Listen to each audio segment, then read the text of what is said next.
Bonjour et bienvenue dans votre journal de la mi-journée.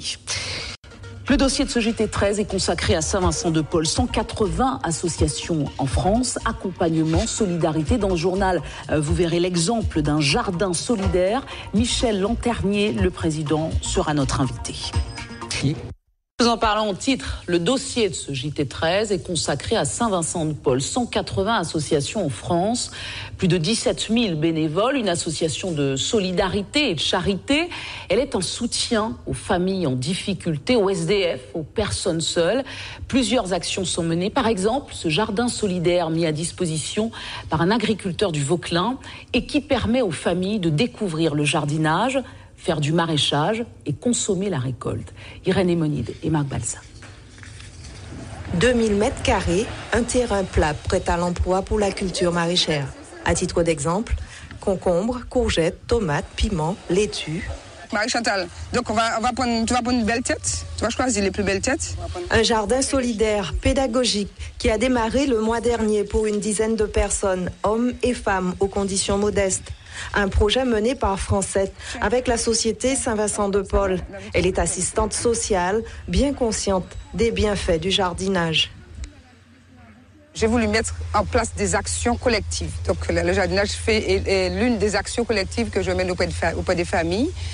Donc c'est pour pouvoir mettre les familles dans une dynamique de désertion, de réinsertion, et puis se réapproprier aussi notre culture, parce qu'on se dit, bon, il faudra qu'on consomme des produits sains, consommer des produits naturels. Donc j'ai voulu quand même associer des familles à ce projet-là. Le jardin solidaire pour le partage, l'entraide et la solidarité. La misère, elle est là. Les gens souffrent. Il faut leur tendre la main droite. Et il faut les apprendre à se débrouiller tout seuls. C'est le sens de ce projet. Pour aider les personnes à qui nous venons en aide sur le plan alimentaire, d'essayer de prendre conscience, d'avoir un peu l'amour pour la terre. Un retour aux sources pour Marseille, Marie-Chantal et Josiane notamment. C'est pas trop dur, mais comme je suis habituée de l'agriculture, depuis jeune que je fais ce travail, alors ça ne m'embête pas, ça me dit. Et en plus, ça me fait faire un sport, parce que ça m'a aidé beaucoup. Parce qu'avec mon diabète, ça a été. Ça l'a stabilisé. Dans le cadre de ma formation, je suis stagiaire en BTS économie sociale et familiale. Et donc, je suis stagiaire à Saint-Vincent-de-Paul pour 6 semaines. Et donc, je découvre les activités que la société Saint-Vincent-de-Paul propose aux familles. Un poulailler est aussi prévu. À plus long terme, une ferme d'accueil solidaire. Des projets financés par la direction de l'agriculture et de la forêt. Michel Lanternier, président de la société Saint-Vincent-de-Paul, est notre invité. Vous êtes de passage en Martinique.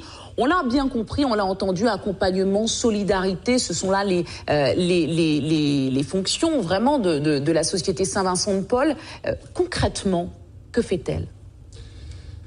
Alors, si vous voulez, ce sera très long à répondre parce que la société de Saint-Vincent-de-Paul a vocation à lutter contre tous les types de pauvreté.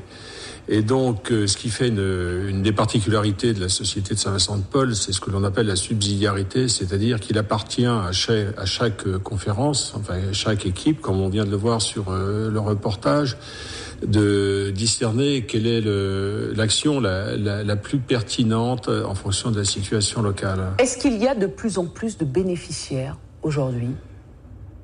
Alors, la réponse est oui. Si vous voulez, par exemple, la semaine dernière, le Premier ministre a annoncé qu'il y avait 120 000 personnes sans abri. Moi, je me souviens, il y a environ une trentaine d'années, ils étaient 60 000. Et en Martinique, quelle est la situation ? Alors, en Martinique, ce que je comprends, c'est qu'il y a quand même un taux de chômage qui est très, très important. Donc, j'ai eu une réunion ce matin au diocèse où un des intervenants disait qu'il y avait 400 personnes qui étaient dans la rue. Donc, c'est un des aspects de la pauvreté, bien sûr, mais il y en a tant que toutes les initiatives sont souhaitables et pertinentes. Il y a 17 000 bénévoles dans toute la France, des bénévoles qui étaient auparavant, souvent bénéficiaires. Ce sont des parcours de vie qui se ressemblent. Non, les bénévoles, ce que l'on entend, enfin les membres de la Société de Saint-Vincent-de-Paul, ce sont des bénévoles qui s'engagent puisque à Saint-Vincent-de-Paul, nous portons une spiritualité. Nous avons comme patron, saint Saint-Vincent-de-Paul, et comme fondateur Frédéric Ozonam. Non, ce sont des bénévoles, je veux dire des gens comme vous, comme moi. Qui n'étaient pas du tout bénéficiaires. Auparavant. Il y en a quelques-uns, si vous voulez, qui nous aident, mais ce sont des personnes, des citoyens. Alors c'est une association catholique, une société catholique reconnue d'utilité publique et qui ne vit que grâce aux dons. Absolument. Comment vous vous en sortez ?